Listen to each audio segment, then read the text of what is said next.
All right, good morning. Welcome back to our weekly live episodes.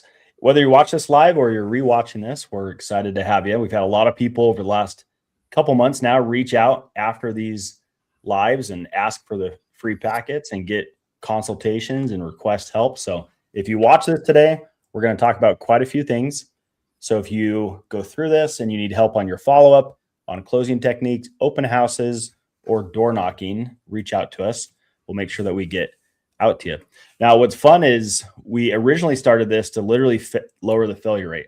My thought was if we can get the leadership group together on the brokerage team, we can offer more help, do a Q&A, and provide these weekly, we can lower the failure rate. And that's kind of what we've been doing the past couple months. And so we've got Tina out in Ventura, California. We've got Israel and Jen in Arizona, myself in Utah. We've got Mitch in the Los Angeles area in California. And what we do is we're literally just here to answer questions and help you for 30 minutes live every week. So if you have any questions today, make sure you reach out to any of us. All of our information will be in the show notes, so you can go back and watch that. So today we've got 2 out of the other 4. So good morning. Good morning, Israel, Jen. Good morning. Only Arizona here today. Really? Yes. Yesterday was 91 in southern Utah. It was pretty warm. I think yesterday was like, 104? Yeah, we got to 104, 103. Yep. Yeah, that's wild. Holy crap. Crazy. Okay, guys, well, let's rock and roll. Let's go through this. So here are the topics we're going to cover today. We're excited to go through these. If you are watching this, take a pen and notes and make sure you go through this. One thing we just wanted to stress, and we'll probably stress every week, is we work with a lot of realtors. I talk to a lot of realtors off of here on YouTube, off of Instagram. And the number one thing that is differentiating those right now versus those that are struggling is that they just aren't working. If you work, even if it's an hour and a half a day, consistently every day for the week, you will find business. The market is so hot right now everywhere that if you just put in an hour and a half a day of work, so you're not even part-time, you'll get business. Thoughts on that, guys? Yeah, I totally agree with that. It's like you have to be out and about to talk to people and know what problems you need to help them solve. Obviously, the real estate problems. So, like, I completely agree with that. And like, we just had an appointment last night at like 6:00 at night. So that's wild. Well, and we have realtors on the team right now that aren't even doing that much work, yet they're getting deals. So if you're watching this and you're a realtor, just an hour and a half a day, literally, that's all it's taking to go get a few deals and you'll be just fine. So make sure you put in the work, even if it's just, even an hour a day, but preferably a minimum of 90 days or 90 minutes a day, and you'll do just fine. Second thing I want to talk about is on our team, we have a social media mastermind thread, and we train realtors on how to close deals and convert and grow on social media. Currently, I run those. They're bi-weekly.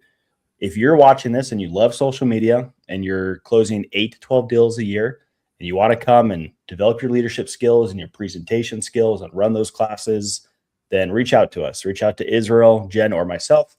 We'd love to have you come on the team. We already have all the training built. Everything's already outlined. You have access to everything that I've done to aggressively grow all my platforms. And I want to hand that to you so that you can be the face for our team to go and run the social media. So anyways, reach out to us. We'd love to have your help. Let's give a big introduction to the newest brokerage team members. Israel, you want to talk about Keaton, and then I'll talk about Brett? Yeah, sure. Super excited to have Keaton. He's actually right there in your backyard in St. George. He came to a team through another friend of mine that referred him to our team. So young kid, 24 years old, fired up to start doing real estate. He wants to go into more investing, but also the traditional, retail real estate. So yeah, I'm excited about him because he's right there. I mean, I told him, I said, you're one of the few guys that is blessed to be working that close with Jeremy. So I was like, I'll drive in, every other month or something like that, and the three of us can work together. But I think he's going to do great. He's going to do great. A lot of energy. He's texting me and texting you, hey, what do I need to do next?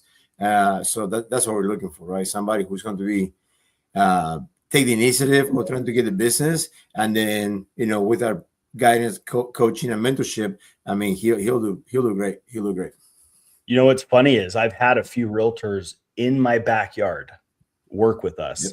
And the amount of times that they request to actually come shadow me or pull me out and have me come work with them is like next to zero. It's so funny how you can literally be next to the such a good support system and not ask for it. But Keaton is different. Like Keaton wants you to come in. He wants me to come shadow him. I have a listing going live today. He's going to come out and shadow that and look at the open house process. And so I'm excited for him. So if you're young, that's actually your greatest asset. That energy and the hunger you have, it'll help you really just go launch your business. You just have to stay focused because distraction will be your greatest enemy. Then we've got Brett in Layton, Utah. Excited to have Brett. Brett's actually followed my stuff for a minute on YouTube and finally reached out about a month ago and said, hey, I'm getting everything, but I need more help. I need more accountability. I need more of what you have to offer. And I told him that the brokerage team is the answer then, because we can give you the most hands-on support. And recently joined. Brett has had his license for a while, sells between 8, 12, 15 deals a year, has a really good lifestyle, and we're excited to have Brett. So if you're watching this and you're considering our brokerage team, reach out to any of us and we'll make sure that we reach out to you. Okay, so let's talk about, the past 2 weeks, we've had 2 different free Tuesday calls. So let's talk about both of these. So if you're watching this, we run a free call every Tuesday for 30 minutes. It's live on Zoom. Anywhere in the world you can join. We have 125 realtors at this point that have joined. And we talk about prospecting pillars. So this is not about paperwork, not about motivation. It's literally how are realtors putting deals under contract right now, and how can you do that as well? If you're watching this, comment worldwide free training and then shoot any of us a DM and we'll get you the link so you can join the community. All right. So the last 2 weeks we talked about open houses and door knocking. So let's talk about open houses first. Our strategy that we train is very different. If you're a realtor, you have to have a pre-plan and then a plan while you're at the open house and then a plan for afterwards. You guys want to talk to us a little bit about that? Yeah, it's just literally what you said, is having that plan and having that system put in place of what do you do before you have an open house? What do you do during the open house? And what do you do after the open house? Because I know, like, when I look back on my earlier years of real estate, like, I honestly thought that holding an open house was just, hey, I'm just going to sit here and wait for people to come. And was I wrong? Because like now that I've actually completely, but this is probably for my business, the strong pillar of where I get majority of my business from is from open house. Because it's like, okay, what do I have to do before the open house and what do I have to have in place? What conversations do I need to have with the neighbors, which goes into the door knocking as well too. And then during the open house, like, how do I have the conversations and what questions should I be asking and how do I quickly build that rapport with people that are coming in, especially the unrepresented buyers. So, and then after, what do I do with the follow-up as well too? So it's a whole system that I do every single week where it's like, I basically took the emotion out of it and was like, hey, I just have to do this kind of a deal. Yeah. We were on a call, it was like 2 months ago, guys, with almost like 50, 60 agents. And a lot of them were asking like, well, what do you say when people come in? Like, what do I do over here? And I was just so perplexed. I was like, how do you not know this? Like, no one's trained you on what to say. And I think, Jen, you're such a great example of like, it just really isn't taught, right? Do an open house, put some balloons out, go buy some food or donuts, and then just sit there. And that's the extent of the training. And you can see on our whiteboard, that's not how we train. We have 5 different things that you do before, all detailed out to a T so you can take out the emotion. We have 3 things that you can do while you're at the open house. And then we talk to you about how to convert people while they come in and then what to do afterwards. All the scripts provided so that you know exactly how to have a productive open house. And you guys out in Arizona are crushing it and doing multiple open houses consistently. And Israel, you guys had, I mean, what, like you did one for 3 days in a row and you had 10 people, then 15 people, then like 12 people come in. Yeah, yeah, that was a week ago. We got a total of 37 people coming in through in 2 days actually. So yeah, it was like 12 and then 20 some the next day. Super friendly conversation. A lot of neighbors coming in. Couple listing appointments out of that. Yeah, and also open house. I mean, to me, is hands down the best way to prospect. Like to apply any prospecting method, like we're talking about, either in social media, door knocking, the open house itself. But the most important one that I share with agents when they call me up, and they normally they want to move up on price point. They're like, "Oh man, I'm tired of selling at a $320,000 home," right? Because if that's the one they sold, normally that's the one they get. That's what they get normally referrals from, right? Nothing wrong with that. So I'm not saying that 320,000 is a bad price point. It's just normally that they try to move up to the next one, and open houses are the best thing to do. All you got to do is just find a nice. We normally try to go either after the flips that we finish. Like next week, we're venturing into the West Side in Arizona. We're going to be in Glendale, running a massive open house. That's going to be kind of new to me, but we're partnering up with agents up in the West Side. But that's how you move markets. So like I'm an East Valley guy, so now I'm moving to the West Side, and we're going to move there through open houses. That's how you move from price point to the next price point. So normally that's what we do. We find a house that maybe was flipped, for sure vacant, so that way you can have a little more control of the open house. But then you go from 320 to 550. So now you have 550 price point, knocking in the area, getting buyers in that area, listings in that area. But that's the best way to do a target oriented prospecting, right? So if you want to be in a specific subdivision or a specific side of the in Arizona or in Utah or Colorado, whatever area you want to be in, talking to Frankie in Kansas City, that's his biggest issue, right? And I'm like, well, we got to find a couple houses that in neighborhoods that you want to be in, and that's exactly what he's doing, and that's his business coming from that now. So, yep. Yeah, it's one of the easiest ways to move up your price point.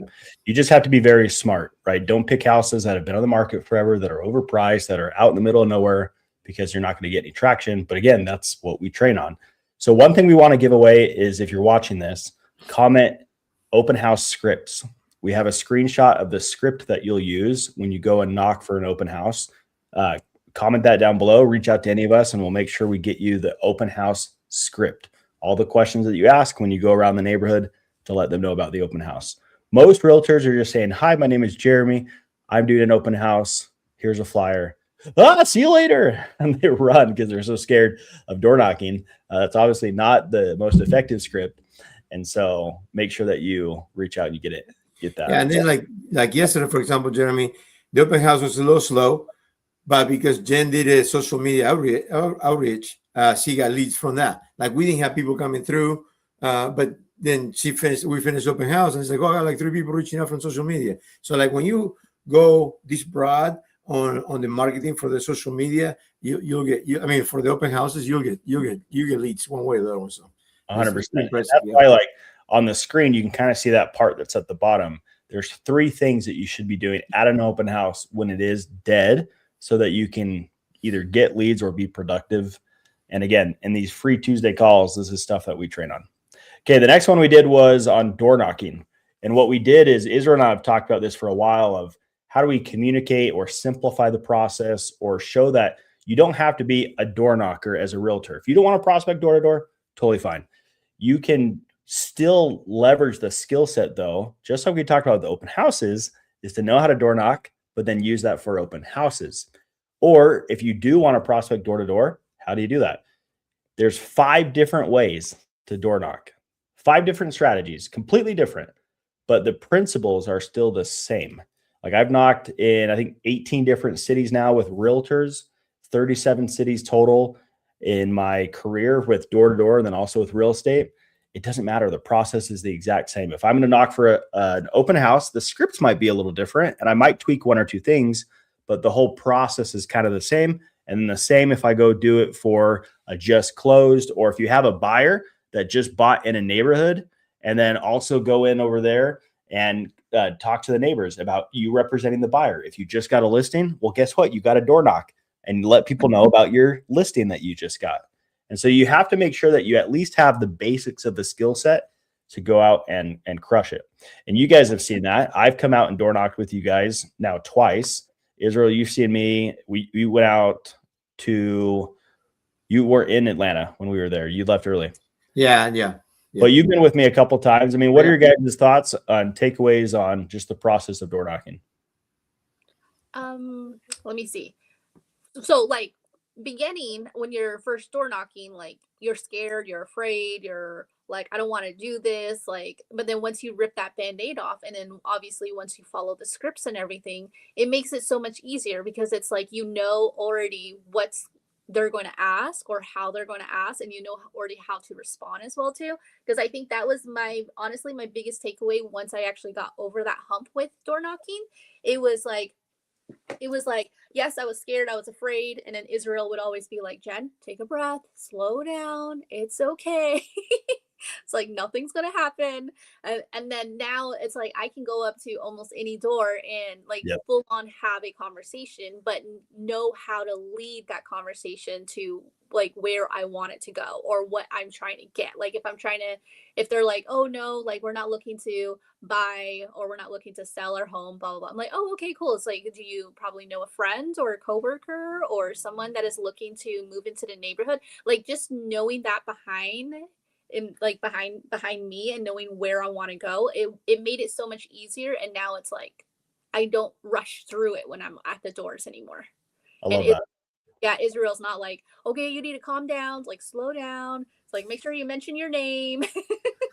It was like little things like that, honestly. Yeah. And what's interesting too is door knocking in the real estate industry is such a funny topic. Everyone will yap about it and they'll talk about it, but who's going to actually go out and do it with you? And I feel like that's what's so different about our group is obviously with my experience, but now with you guys knocking with realtors in Arizona, it's showing them versus like trying to teach them in a classroom. You can't teach how to door knock in a classroom. You have to go and show them how to do that. And I remember last time I was there, and then Connor has a question on Instagram. Connor, we'll get to you. Last time I was in Arizona, I remember telling you guys, watch, I'm going to get this person to come out. Oh, look, a no soliciting sign. Watch the joke that I'm going to use and then use the joke. Or, hey, watch, I'm going to do this. And then I do that. So you guys can like see firsthand. And then after we knock, we usually go away from the house and we talk about, hey, what did you learn? What are some things that you can apply? Right. Okay. So Connor's got a question on Instagram. He says, any tips on building trust with older prospects as a 23-year-old? My comment to that, and then if you guys want to comment, especially when you're door knocking or any part of real estate, is Jordan Belfort says you have 4 to 6 seconds to do a couple things. You have to get clients. And if you go watch the newest YouTube episode on closing, you'll see this, but you have 4 to 6 seconds to get people to trust you because you come across enthusiastic as hell. Older clients really appreciate younger hustlers, right? Because that generation, that's what they did back in the day. So if you're a hustler and they can see that, they'll trust you. And then also you got to be competent. You can't be a ding dong, right? Like you need to know your questions and you need to know the stuff about real estate. If you're knocking for a just sold, and then you need to have the neighbors' names, and you need to have the address, the price it's sold for, when it's sold, etc. Like just have a couple things that you understand. And then if you're a problem solver, that generation loves it. So those are super simple things. And if you go back and watch the YouTube video, Connor, there's a whole list of books that you can read to get trust really fast. I'd probably recommend as my number one is Navigate 2.0 or Read People Like a Book. But there's a whole list over there you guys can go and look at. Any thoughts on that, Israel, especially you being in the older generation, like 64? Yeah, well, to Connor and to anybody out there who's listening to this, I mean, you can hear me, so I don't have to tell you that I have an accent, right? So you already have an upper hand as you go knocking, and English is your first language, because then they know, like, what is this guy trying to say, right? Like, so if a guy like me can go and knock, I mean, anybody else can do it. And then to a young crowd, like, I don't know how, what is it, Connor, 24? Like Keaton and things like that. They not only respect you, but also sometimes they see, I have knocked with kids in that age, and they see you like a grandson or a granddaughter. So like Jeremy said, if you presenting yourself well and with respect, say, hey, my name is Connor, you know, the neighbors tell you are coming by, we do an open house. If you just do it like that, friendly, they love you. They will love you. So you'll get the grumpy grandpa once in a while, but it just got to move on to the next door. But 99% of the time, I was talking to an agent, and I told him, I was like, dude, you do great with older people. If I was you, I would go to a 55 plus community and knock on that area, because if they're not selling, they know people, they have a really good network of people. So yeah, I think you have a lot of advantages. I know that you look and come across as no experience. Like we have Max in our team, who's 19 years old, but then I think you get him from the grandson, granddaughter type of approach, and the hustle that you're out there working instead of doing silly things on the street. So Yeah, and I think it's also like for me, I use my teaching background to help as well too. Like when I'm asking those questions, like, hey, did the neighbors tell you we were coming by? Like we're having an open house, blah blah blah. During that time, I also quickly look around, like especially if they're in the garage. I love it when people are in the garage because then I can pick up something in their garage and be like, oh my god, like what is this? Like there's got to be a story behind this, and let me, like, you got to tell me. Like there was one time where me and Israel went door knocking, and this neighbor, he was an older guy, had a snake skin on, like framed and in his garage. So that just like opened up the whole conversation. And then when we were leaving, I was like, okay, so like, thank you for your time. Like, I appreciate it. But who do you know in the neighborhood that is like looking to buy or sell? And then from there, just like, he just like told us everything all at once. I was like, okay, cool. So. But even that, right? With the older crowd, they love when you talk about what they love, right? And so talking about their grandkids, talking about things that are in their garage, like getting them to talk as if you're a grandkid asking your grandpa or grandma, then that will build rapport really, really fast as well. They hate the slimy, quick salesperson trying to like push them to do anything. So just slow it down and build a little bit more rapport. So love those tips. Connor, that is really helpful, and everybody else that's watching.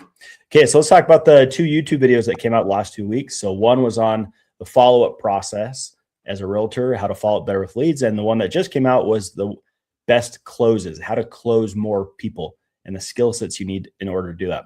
Let's take a minute and primarily focus on the follow-up. When we did that training, if you go back and watch the YouTube episode, one of the things we highlighted was Ryan Serhant talks about how a lot of realtors actually have a ton of leads, right? Like Jen, you just did the open house, got a bunch of leads. So it's like, it's not necessarily a leads issue, or people that don't have leads. You have an Instagram, right? You have followers, right? You have a phone, right? You have people in there, right? So it's like you have leads. The issue is we just don't have a process to follow up with them. How do we differentiate from those that are ready right now and need our attention versus those that might just need like a drip campaign or something? And eventually when they're ready, because we've stayed top of mind, they'll reach out. And so that's one thing that we talked about is you might have 200-300 leads and only 1 or 2 convert. Well, how do you get more to convert? You have to learn to follow up. You got to follow up with these leads. And if you know sales, we got the diagram on here, but if you know sales, the longer you follow up with someone, the more likely they are to sell. It takes 8 to 12 touches for someone to finally be ready in sales. So if you're only following up one time, which I think it was 60% of realtor or salespeople only do more than one time, then that's probably why you're not closing these leads, because you're just not following up with them. Thoughts on that, guys? I honestly completely agree, because the funny thing is, a few months ago, I had an unrepresented buyer come into my open house, and they left their information and everything. And what happened was, later on in the transaction, they actually told me, I got them under contract in like 9 days. We went through inspection. We went through everything.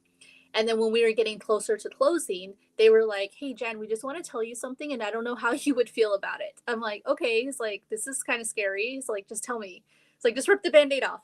And he was like, we actually just got a call from another realtor. And I was like, that's strange. Why? It's like, because we were actually at another open house and we left our information there, and they never followed up with us. But then, like, you were really on your follow-up game, and that's why we end up going with you. So I was like, oh, that's nothing to be scared of. It's like, that's their loss. It's okay. It's like, you found someone better. So, They won't care. It's okay. so it's just like that immediate, if I didn't do that immediate follow-up, like I would have been like the other realtor that they had. So I just told them, it's like, hey guys, thank you for the feedback and thank you for letting me know about that. It just tells me, like, it just kind of validates that following up is important as it is. And then like 3 days later, we were at the closing table. So I never know who that realtor was, but I guess it sucks to be them now. Just kidding. Definitely wasn't Israel. We're not going to assume that he just didn't follow up and you snagged that deal. I don't know. I got to double check. We'll double check on it. So, anyways, if you're rewatching this, go back through this YouTube episode. To me, it's the simplest form of a follow approach. And you'll learn not only how to follow up with your database and your sphere, because we outlined 4 or 5 things you can do for them, but also how to follow up with your leads and focus on the ones that actually need your attention. Okay, well, let's wrap up with the book club. So if you've been watching these, you know that we prioritize our education, that the speed of learning is really the speed of how fast you'll scale. And so this month's book is The Effective Executive by Peter Drucker. One thing I wanted to share and reach out to you guys, see what your thoughts are. But one of my favorite quotes that I wrote down from this book was the idea of focus on contribution. Shift focus from effort and busyness to results and contribution. So too many realtors are focused on the busy side of things, like the effort, but it doesn't matter if you're not getting the results. You need to focus on pushing results. And that's how executives think. We were talking to a realtor on our brokerage team about all the dials he's making. And then I asked, okay, great. How many contacts? Well, I only got 1 contact during that session. I was like, well, then that was a complete waste of a session, wasn't it? Like, you need to have contacts. Contacts are what drive the appointments, which drive the listings and the deals. And so you can't just be busy and think that that's moving the needle. It's not. The results, the outcomes, right? That's what pushes the results. That's been my biggest takeaway so far from this book. Any thoughts on here, guys, before we wrap up on the book, or any takeaways? I think, yeah, on the book, something that I like, and I think sometimes we do, he reference, we have a to-do list, but most important is maybe with the know what not to do list, right? Because I think it's like kind of like what you're talking about, the activities that we do or things that we do or people that we have in a schedule that maybe they shouldn't be there. So then you got to understand what is it being productive and what is the best use of your time to move your business forward. So yeah, I really like that part, Tim. Yeah, I love that. Okay. Well, guys, if you have the book, make sure you're reading along. Next month, we have another one. Every quarter's got a topic.